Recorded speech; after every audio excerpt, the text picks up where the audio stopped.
Təbrik edirəm, çox maraqlı bir səhifədir.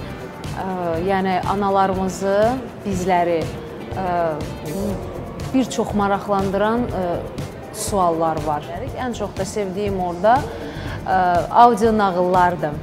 Çünki Məryəm o nağılları dinləyir.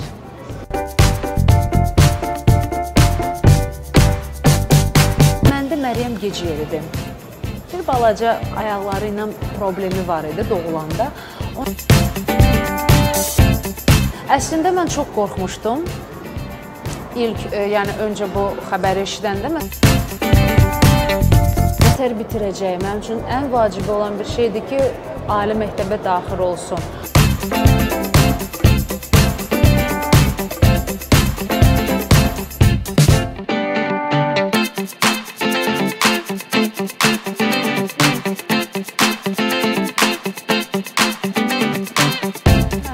Vallahi, yəni təbii olaraq bir hisslər yaşadım.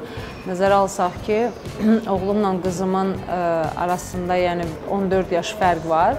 Təbii olaraq belə deyək də, artıq öyrəşmişdim ki, bir övladım var və bütün məhəbbətimi elə bil ki, həmin belə oğluma Aliyə, yəni birinci övladıma vermişdim və ikinci dəfə bu hissləri yaşadım. İkinci dəfə yəni bunu eşidəndə, özüm özlüyümdə doyanda biraz hardasa bir qorxunc hissləri də oldu ki, yəni mən neçə il keçəndən sonra, yəni mən yenidən yəni uşaq belə deyək də o nadincliyinə mi, uşaq qayğılarına mı bir daha öyrəşə bilərəmmi, bir daha qayıda bilərəmmi, bir daha öhdəsindən keçə bilərəmmi?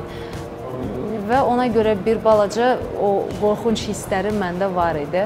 Amma zaman tez keçir, vaxt tez keçir və artıq qızımın 1 yaş 9 ayı var. Nə qədər çətin də olsa, amma bir ana kimi yəqin öhdəsindən keçə bilirəm. Ali 14 il ərzində təsəvvür edin ki, mən bu sevgini, məhəbbəti, diqqəti yalnız ona vermişəm. İndi yeni bir nəfəs, yeni bir balaca insan gəlib bizim ailəmizə və təbii olaraq istər-istəməz bütün fikrimiz onunladır, yəni bütün diqqətimiz ondadır. Əvvəl təzə doğulanda bir balaca qısqanclıq var idi. O da ki, nətər qısqanclıq? Məsələn, uşağı biz öpüb qucaqlayanda, o da baxırdı bizə, deyirdi ki, məni də öpün, yəni mən də buradayam. Bir-iki dəfə olub, indi tamamilə yoxdur. Amma yenə də hal-hazırda diqqət ikisinə də vacibdir. Çünki oğlum demək olar ki, martın 2-si Allah qoysa 15 yaşı tamam olacaq və elə bir dövr yaşayır ki, artıq belə deyək də, o növbəti bir stadiyaya keçid alır. Artıq daha da böyüyüb, daha da kaprizləri yəni daha da biraz kaprizləri çoxalıb, xəsiyyəti dəyişib və ona görə də bu yaşda biraz övladla, biraz uşaqlarla biraz çətindir davranmaq. Yəni onlara daha çox diqqət olmalıdır. Ona görə indi hal-hazırda deyə bilmərəm ki, mənim diqqətim yalnız qızımdadır. Həm oğlumdadır, həm qızımda. İkisi də elə bir dövr yaşayırlar ki, onlara diqqət yetirmək lazımdır. Ümumiyyətlə, mən sizə deyim ki, uşaqları tərbiyələndirmək, böyütmək əslində çox çətin bir məsələdir analar üçün əslində. Çünki qadın bir çox o yükü boynunda daşıyır. Uşaqların problemləri, uşaqların qayğısı, evin qayğısı, yəni kişilər inciməsin məndən. Yəni kişi yalnız belə deyək, pulunu qazandı. Amma məsələn çox nadir hallarda belə bir kişilər taparsınız ki, yəni uşağı ilə saatlarla söhbət eləyə bilər, onların iç dünyasını, yəni onların iç dünyası ilə maraqlana bilər. Amma ana hər şeyə görə narahatdır, hər bir şey. Yəni uşağın hər bir dövründə, hər bir yaşında öz övladına görə narahatdır. Çox çətindir. Yəni mən uşağımın tərbiyəsi ilə də məşğul oluram. uşağımın dedikdə uşaqlarımın hər ikisi ilə. Qız uşağıdır, yəni qız uşaqları biraz kapriz olurlar, şıltaq olurlar. Məsələn, çox cəlddir. Hər şeyə əl vura bilər, yəni hər şeylə maraqlanır. İndi bax, o bir cizgi filmi var, Maşa və Ayı. Sanki indi uşaqlar bax o cizgi filmindən uyğun olan bir uşaqlar doğulurlar. Əlaqsız balaca, yəni qızlar. Ora əl vururlar. Məsələn, bir də görürsən ki, nəyisə əldə etmək istəyir, dərhal qışqırır. Yəni, bu da özünə görə bir çətindir mənim üçün əslində. Amma böyük oğlumda, hə, normal özü yeyə bilir artıq. Özü çay, məsələn, özünə süzə bilər, yemək yeyə bilər. Amma ailənin özünə görə indiki dövründə başqa qayğılarıdır. Mən çox narahatam ki, artıq axırıncı bax bu 3 ilidir məktəbdə necə oxuyacaq onu, nə tər bitirəcək. Mənim üçün ən vacibi olan bir şeydir ki, ali məktəbə daxil olsun, onun gələcəyi xeyirli olsun, onun gələcəyi elə bir gələcək olsun ki, özü-özünü idarə edə bilsin, özü-özünü dolandıra bilsin bu həyatda, özü-özünü bu dünyada tapa bilsin. Çox vacib bir şeydir əslində. Ona görə, yəni fərq etmir, yenə də deyirəm, hər uşağı özünə görə hər dövrdə, hər yaşda saxlamaq çətindir əslində. Və nəzərə alsaq ki, sənin köməyin də olmayanda bu da biraz da çətin olur. Qalım ki, deyirsən ki, olmaz bunu Məryəm. Onu məsələn, yəni biraz anlamır, başa düşmür. Ona görə də mənim üçün 2 qat bir balaca çətindir. 2 qat mənim üçün çətindir, çünki onun dalıcan qaçıram. Məsələn, televizora əl vurur, televizoru tərpədir. Yəni, bu da özünə görə bir təhlükədir. Televizor aşa bilər. Təsəvvür ki, mən onun yanındayam. Və yaxud da ki, anam gilə aparanda pilləkənə çıxır. Bu da bir təhlükədir. Məsələn, anam gildə apteçkanı açıb, oradakı olan dərmanları götürür. O da çox təhlükədir. Hər bir hara baxırsan təhlükədir əslində. Ona görə də hər zaman biz onun başının üstündə dururuq ki, ta ki o yaşa çatana qədər ki, yəni artıq tamamilə anlaya bilər ki, bax bu təhlükədir, bunu olmaz. Bir balaca da bilirsiniz necədir? Məsələn, məndə Məryəm biraz başqa cür uşaqdır. Bir balaca sağlamlığı ilə mən problemlər, çox cüzi bir problemlər yaşadım. Yəni, buna da şükür Allahıma. Yəni, nə mənada? Məsələn, məndə Məryəm gecə yeridir. Bir balaca ayaqları ilə problemi var idi doğulanda. Ona görə məndə Məryəm demək olar ki, səhv eləmirəmsə, 1 yaş, 5 aylıq yeridir. Bax, belə. Yəni, 1 yaşda məsələn, 8-9 aylığında otururdu, məsələn, 1 yaş neçəsə ay, məsələn, divardan tutub dayanırdı. Amma tamamilə özünüz gördüyünüz kimi artıq 1 yaş belə 5 ay, 1 yaş 6 ay artıq normal başladı gəzməyə. Amma oğlum 11 aylığında artıq qaçırdı.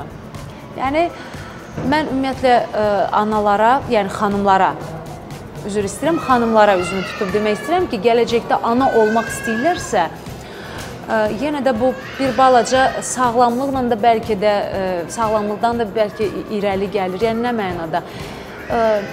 Nə geç ailə həyatı qursunlar və yaxud da ki, nə də lap tez.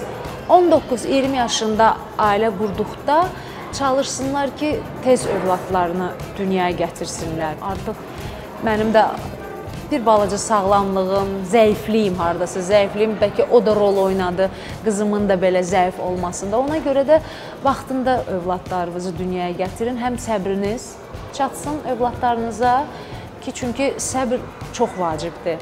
Səbr olanda sən uşağı yaxşı da tərbiyələndirə bilirsən, başın üstündə də saatlarla dayana bilirsən, hər şeydə, hər şey bütövlüyü ilə, yəni uşağın yaxşı tərbiyəsi ilə maraqlana bilirsən. Qorxmuşdum. İlk, yəni öncə bu xəbəri eşidəndə, məsələn, biz pediatrın yanına gedəndə müəyyən bir hərəkəti qızım edə bilmədi və həkim dedi ki, siz gedin travmatologiyaya gedin, yəni travmatologiya üstünə gedin və orada yoxlayın uşağı. Yəni təbii olaraq mən bir ana kimi bunu eşitdim və çox pis oldum əslində. Yəni müxtəlif fikirlər gəldi beynimə. Sonra başladım yəni bununla daha belə deyək də dərindən maraqlanmağa, məşğul olmağa, digər analardan soruşurdum. Hər kəs dedikdə yəni bir çox analar dedilər ki, mənim də qızım da belə olmuşdu. Ümumiyyətlə qız uşaqları doğulanda belə bir problemlə doğulurlar, keçib gedər. Məsələn, bir 5 ay, belə 6 ay mənim qızım korsetdə gəzdi. Amma sonradan mən yenə mənim fikrimdə hardasa var idi ki, mən hər zaman qızımı masaja verməliyəm. Yəni hardasa hiss edirdim ki, ondan sonra hər şey yaxşı olacaq məndə. Və çox gözəl həkimlərin yanına getdim. Mən buradan onlara dərin təşəkkürümü bildirirəm. Yəqin ki, reklam olmaz. Zöhrə xanım, Pəranə xanım, mən onlara minnətdarlığımı bildirirəm. Nərimanovdakı olan uşaq bərpa diaqnostikasında işləyirlər. Çox xahiş edirəm, bu sizin yəqin ki, saytınızda, səhifənizdə bu gedəcək. Çünki əslində mənim üçün çox vacibdir. Təsəvvür edin ki, hər ayda bir dəfə mən 10 gün aparırdım qızımı ora masaja və hər dəfədə mən təəccüblənirdim. Hər dəfə bir inkişaf mən qızımda görürdüm. Və elə bir dərəcəyə çatdı ki, mən artıq gördüm ki, mənim qızım divardan əlini buraxıb və tam sərbəst yeriyirdi. Və artıq bunu mən yəni ki, o qədər öyrəşmişdim ki, qızım uzanır, yəni hələ görmürdüm də bu yeriyir. Mənim üçün çox bir balıcı qorxunc idi. Yəni, çox həyəcanlıydım. Amma artıq yəni, görəndə ki, o yerir, mən gözümə inanmadım. Gözümə inanmadım ki, artıq mənim qızım yeriyir, qaçır. Əli bir dövr var idi ki, çox dəcəl idi. Məni vahimə basırdı ki, mən bu uşağa necə baxacağam da, çox dəcəl idi, qaçırdı ora-bura, yəni mən ondan bir qonaq gedə bilmirdim. Yəni hər zaman məsələn otururdum evdə ki, mənim uşaq nadincdir.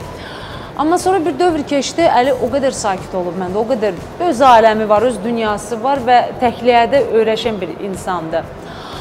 Məsələn, amma Məryəmdə əksinə bir balaca oldu. Doğulanda çox sakit idi. Mən deyirdim, ay Allah, nə sakitdir, belə uşaqlar sakit olsun, kəş ki, Əli də belə sakit olardı.